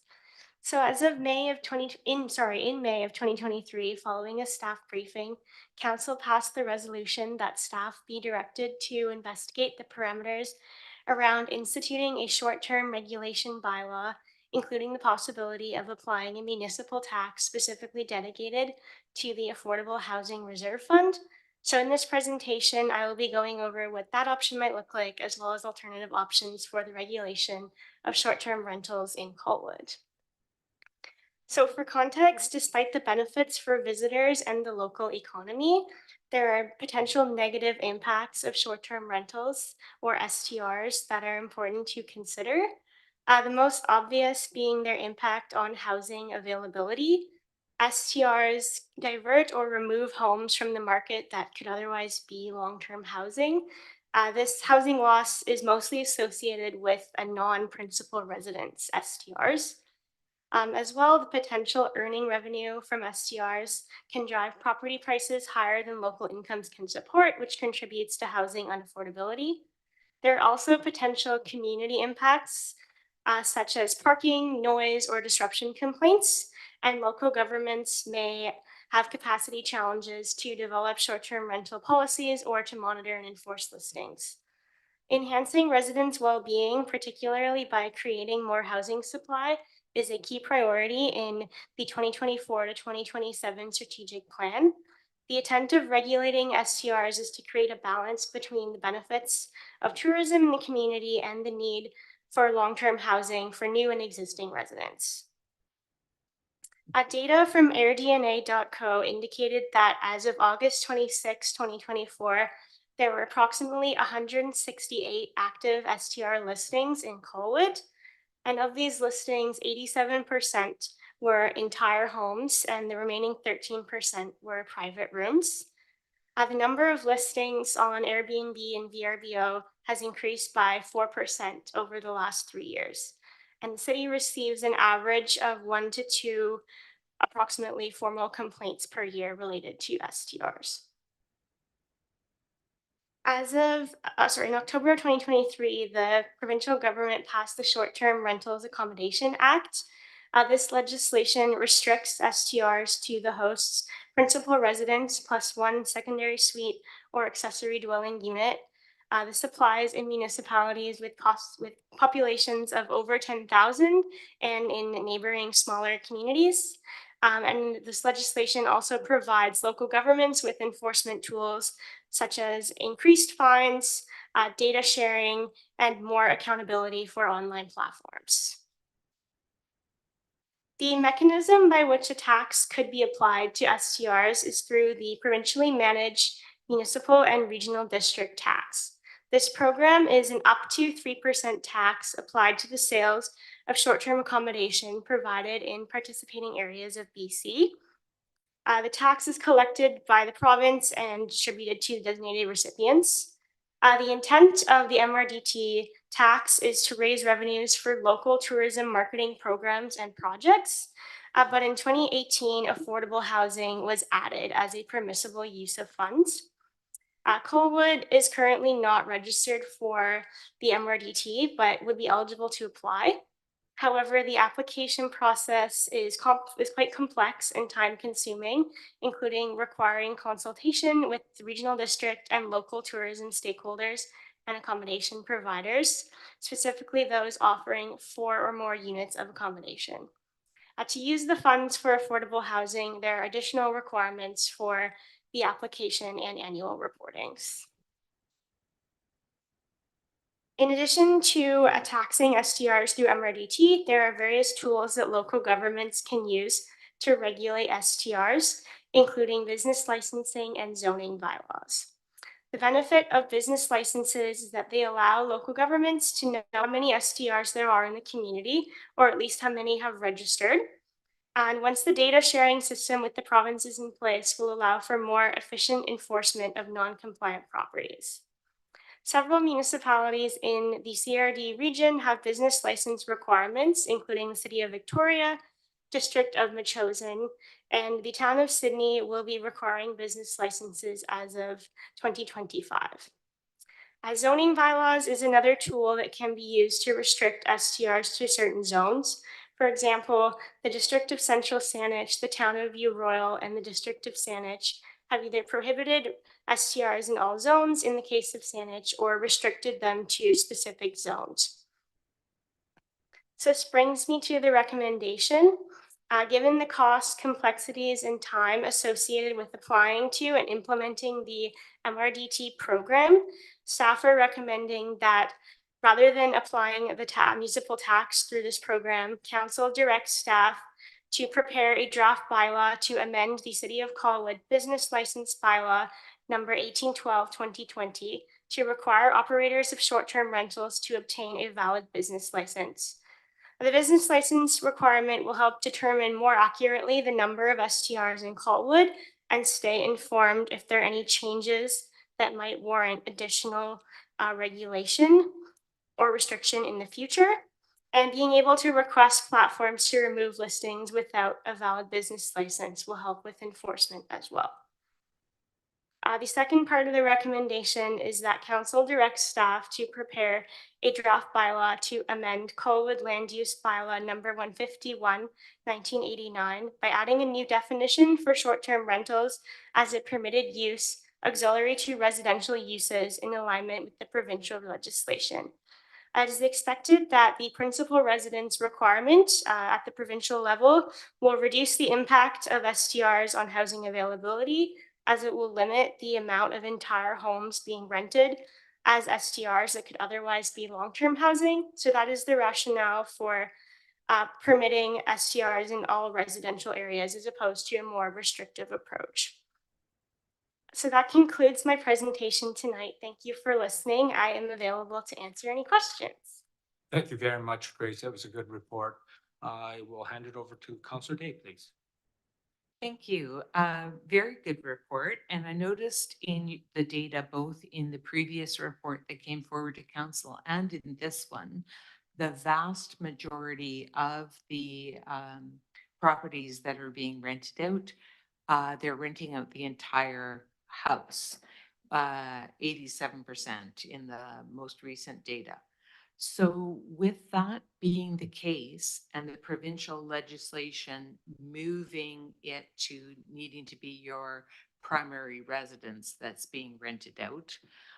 So it's more likely to be a suite or a carriage house or an ADU, whatever that, I can't remember what that stands for, but Accessory dwelling unit. there you go.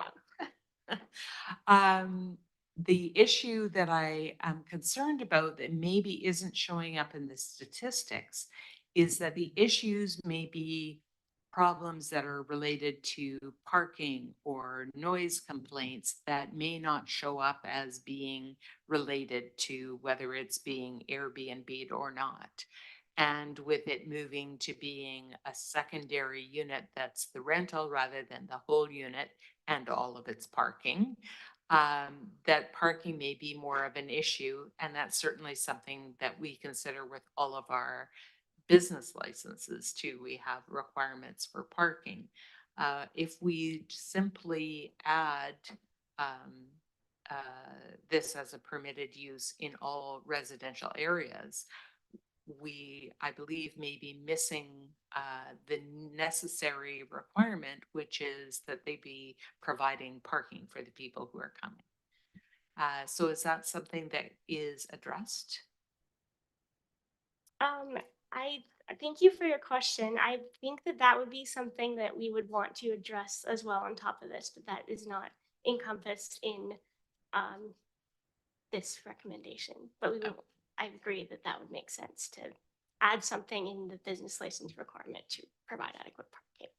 Perfect.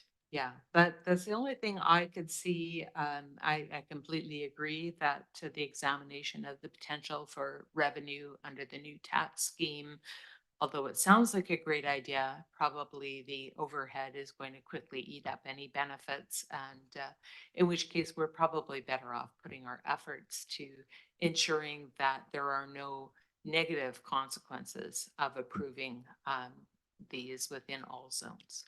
Thank you. Thank you very much. Councillor Ward? Thank you, Mr. Mayor, and thank you, Grace, for the presentation. I was just wondering if, in the research for this, if Royal Roads was consulted at all around the impact of short-term rentals on I guess what we would call sort of their temporary housing stock. The reason I ask is that, you know, you see in many municipalities, short-term rentals are very sort of purposeful, right? Whistler is an obvious one, but Victoria, Vancouver, you know, where we've seen hotel rates skyrocket with the restriction on STRs. And I wonder in our community, tourism being less of a focus, but I see Royal Roads and their model as potentially being impacted by any restriction to STRs. Do we have any insight into that at all? I do not have any insight into that at this time, no, but we could certainly come back to the table with after we've looked into that, if that was dire. Appreciate that. Just curious. I think for me, you know, I personally, the jury's out for me. I mean, the Conference Board of Canada, StatsCan, others have said that this legislation from the province has had no meaningful impact and really won't have any meaningful impact. It's kind of just one of those things with an election coming that speaks to a hot topic that makes people happy. But at the end of the day, I'd be loath to follow the route of Saanich and restrict it entirely across our municipality. I don't think there's any upside for us there. I think the provincial legislation returns the primary homes to the market for whatever benefit that may have. Maybe our only concerns might be parking on ADUs and other things, but for that reason, I'd support the staff recommendation for us tonight. Thank you very much. Councillor Jordison. Thank you, Mayor, and thank you, Grace, for your presentation. I just wanted to clarify, although it's probably a fairly small portion for Colwood, has Colwood been receiving any piece of the MRDT tax, like piece of the pie, or is it all going to Victoria?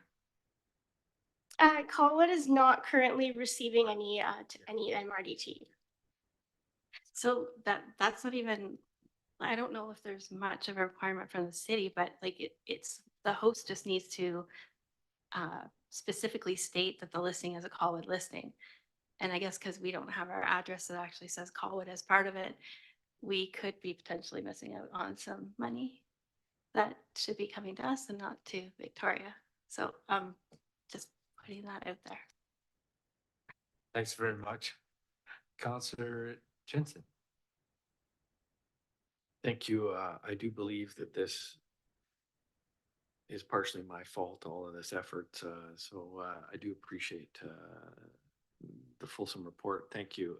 And along the same lines as Councillor Day, I noticed that if someone's renting out the whole house, is that consistent with the provincial regulations? It seems to be owner occupied.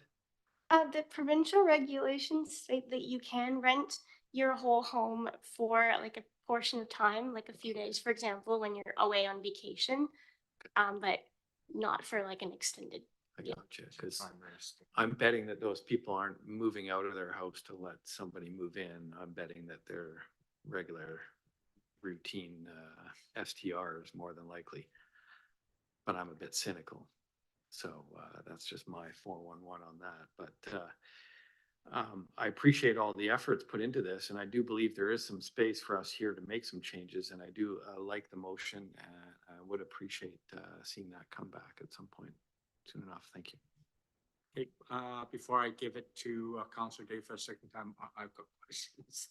First time around. So, you know, that's a great point. This is what was bothering me right now was the how we're going to enforce and police this right now, because I don't know how you do this right now. Someone says, well, I'm away for 2 months. So it's my whole house is an SCR VRBO for 2 months, but who's policing that? Like, how do we know it's not longer? So I have that question. I don't know if you have that stat in those numbers, but it's policing and enforcing. And that goes with the second part of my question is that we make them do business licenses, big deal. It's $100 and then we don't see them again. And so again, policing and enforcing, how do we know these numbers are even right? I don't know. Yeah, thank you for the question. I think that is definitely a big challenge is the enforcement piece. Included in the provincial legislation, there is a provincial compliance and enforcement unit that will be doing some of that enforcement. But the benefit of a business license requirement is that once the data sharing system with the province is in place, the municipalities can actually request the platforms to remove the listings that don't have a valid business license. So that fits into the enforcement piece. I don't know if that entirely answers your question or not. Okay, but- it does. So, and the last part of my question is, I know everyone was talking about this. I heard recommendations doing what Saanich did is banning them all. Is that part of that what you're doing in your recommendation for this bylaw? Are you going to be coming back and recommending the banning of STRs in specific zones? Is that part of this or it's not part of this? The recommendation here is not to ban them in specific zones. It's just to amend the land use bylaw as a permitted use in all residential zones. Okay, so I may come back with a bit of an amendment to that, but I'll go to Councillor Day on the second round, please. So I guess I would like to move forward with this, and in order to be in the tax category to actually tax these properties, we would have to work with the CRD to become a part of that. And I just that's not a direction that I feel particularly good about.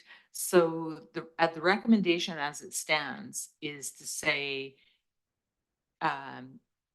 in compliance with what the province has brought in, they can rent out their properties, but it's only their own property that they get to rent out, not, you can't own multiple properties and rent them out. And as far as the tourism side of things, our most desirable areas also tend to be the pointy parts because they have views and they have really bad parking. So just having them get a business license, in my opinion, is not enough.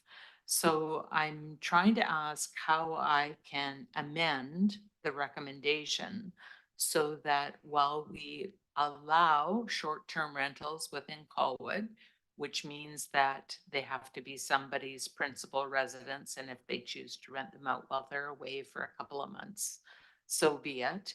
But they also have to have a business license, and they also have to show us where people are going to park. So that's my third requirement, and I'm not quite sure how to propose that as an amendment because I don't know how we will regulate that. There's no provision with getting a business license that you have a parking spot, so far as I know. Unless someone corrects me. So how is the best option to refer this back to staff to come back to us with better wording, or? Mr. Borhill. Your worship, if I may, thank you for that question, Councillor Day. Council might want to contemplate an addition to the recommendation that would direct staff to come back with an amendment to the off-street parking bylaw as well to complement the changes to the business license bylaw.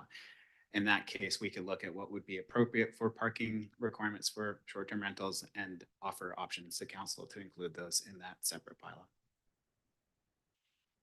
So sorry, say that one more time. I was too many things in my brain.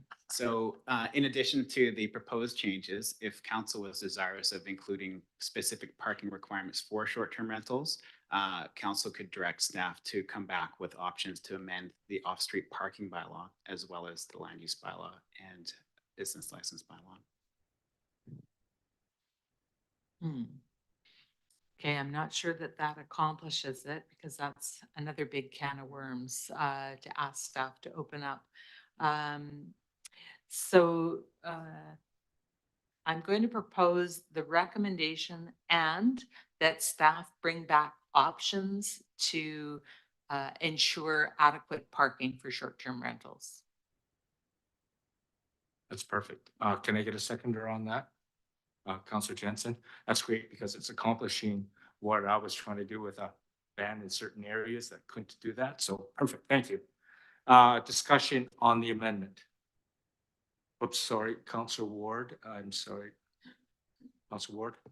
Thank you, Mr. Mayor. I'm just a little confused because do we not already have in the off-street parking bylaw number 1909 regulations around parking for accessory dwelling units and suites? I mean, what's the difference between a long-term rental and where you park your car and a short-term rental? I think we're maybe, you know, fixating on the length of term the individual spends there, but I would suggest that in Colwood, we have as many or well, frankly, far more issues with parking with individuals who have a private home and then fill their driveway with their own RVs and boats and everything else and have their tenant park on the road. So this to me is kind of needless. These people are parking for a day or two and then they're going. It's already in the bylaw. We're just making work for staff, in my personal opinion.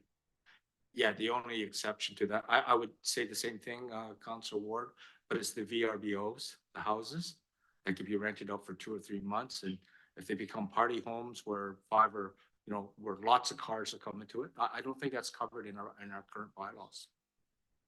If you can correct me, Mr. Borhill, that's what I understand. That is correct, Your Worship.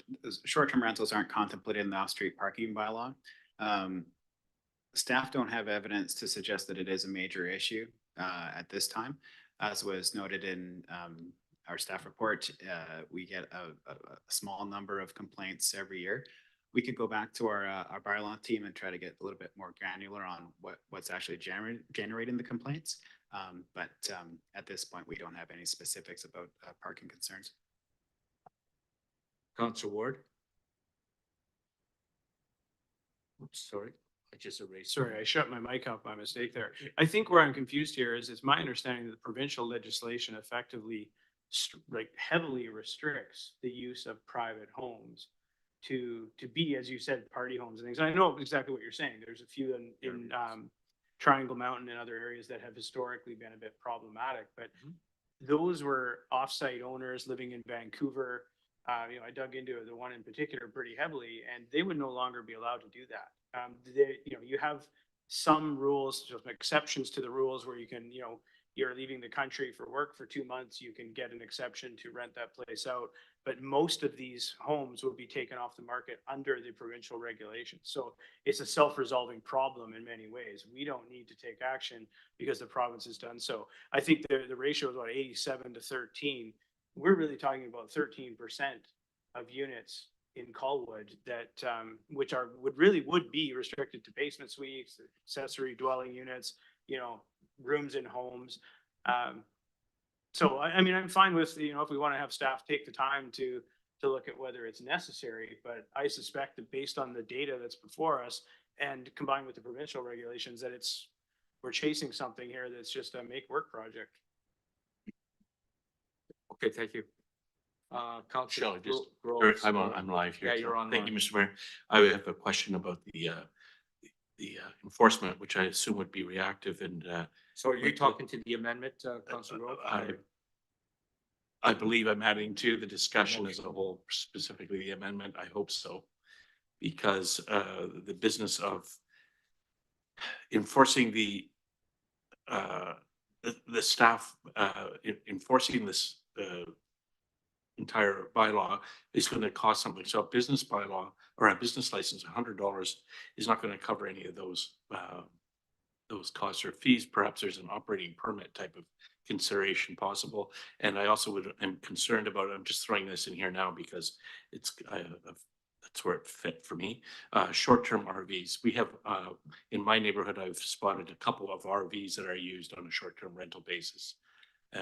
Unless someone coming out in their underwear early in the morning to enjoy the sunshine and go for a stretch and climb back into bed. It's not a rental when they have Alberta plates on their car that's sitting beside it. So I think that this is another consideration about short-term. It's just got a whole structure of issues that I think need to be dealt with. I'm not saying I don't support this recommendation or the amendment. I think I do, but there are so many elements to it that I'm a bit concerned that we don't catch everything. Byron, come on up. Sorry. You have something to say to us. Yeah, I thought I might add, something else to consider is this fall, we will be bringing back a draft policy for establishing areas that may benefit from residential only, you know, time limited parking, that sort of thing. And that draft policy will include, you know, staff acting on complaints, or us determining areas through petitions from the public. So it would be a blend of complaints that we receive and also feedback from the public as well. So something to consider if we did see, you know, particular pockets that could benefit from that, would tie into that as well. Thank you very much. We're excited to bring that back. Councillor Day. Thank you. I just wanted to speak to kind of the why I think this is particularly an issue, the parking, because people who have been renting out their entire homes, they may not take all their vehicles with them. The parking may be already fully utilized when they rent that out. And there is a number of roadways in Colwood that have become over time problematic for parking. Aloha is one, where it's, I mean, you can park on your own property, but good luck finding a spot on the road. Or in my neighborhood where people have gotten familiar with parking basically in the middle of the roadway where there's no shoulder to park on. They just park on the road and the cars have to go around and the pedestrians and the dog walkers just have to go around. And that is, I think it's just a slippery slope. And so I'm just looking at it from the perspective of, we had 80% of the homes that were on VRBO that are being rented out the whole house. So I would assume that the people who are renting that house are parking in the driveways or in the designated parking areas of the home. And now those homes are going to need to be occupied and only a part of that home is eligible to be rented out. So there is going to be more parking needed for them.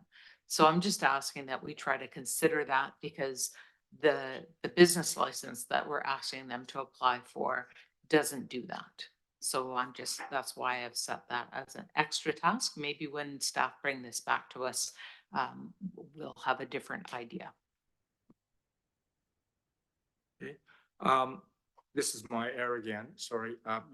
You made an amendment, it was an amendment to the recommendation, but you didn't make the motion yet, right? Correct? And I had a seconder, correct? Okay, no, I didn't. I knew he didn't do something. Okay, Councillor Dean, that's right, that's right. Okay, thank you. So, yeah, I mean, in the end, the only reason I would support your addition is because I've been getting so much feedback from people. You know, it's the VRBOs that are the problem right now in some key spots, and people complaining that there's cars all over the place, and so and it's more than just one person I've heard it from now. So it is an issue in our community. So that's why, and it's just like I said, what does the business license do? It doesn't do anything. Like, it's not going to change that situation. There's no cure. And what do? I mean, by our current bylaws, on street parking, as long as they have an address, you live on the address of your street, you can park your car, and then you have all these other cars that are part of the VR. And from what I understand, the VRBOs could be a month long or something like that. And then they bring lots of cars, and that's why it's become an issue, and even in my own neighborhood. So that's why I know that it is an issue. So that's why I'm going to support that, for you to look at it anyways. You know, if you want to come back with some type of recommendation on it, or changing the parking bylaw, I think it's a good idea, but that's my opinion. Anyways, at this point in time, I don't see any of the discussion. So the motion on the floor is the staff recommendation plus the, oh, there you go. Thank you very much. Oh my goodness, Marcy, you're getting too efficient for me. And further, that staff return with options to ensure adequate parking for short-term rentals. Is that much of an effort, folks? Ian, is that a big effort to do that? Not at all, Your Worship. Okay, thank you very much. Okay, I'll call the question at this time. All those in favor of the recommendation? Okay, unanimous. Thank you very much. Thank you. Well done, Grace. Grace under fire.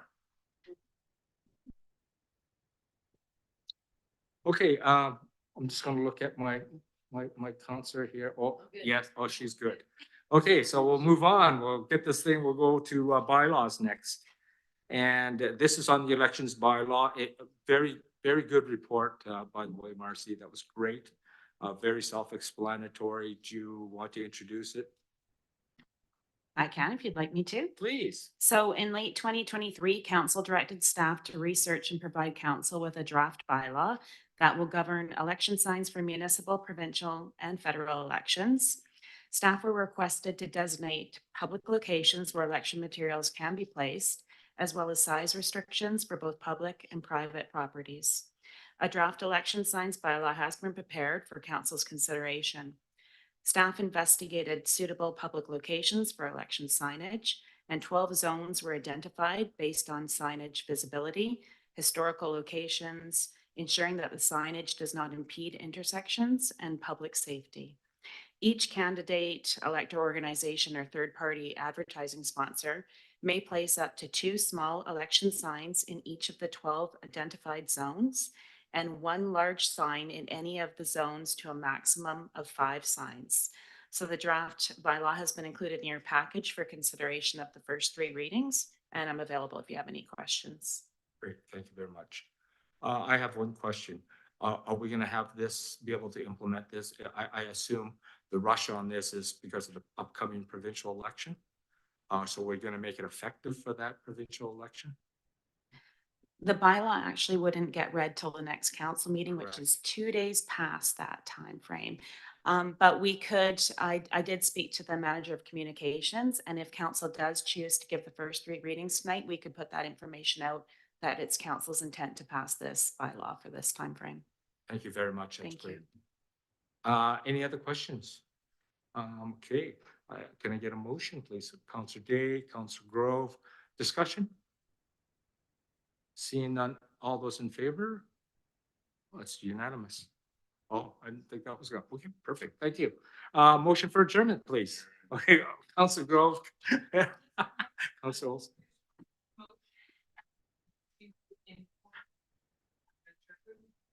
That we intend to pass on.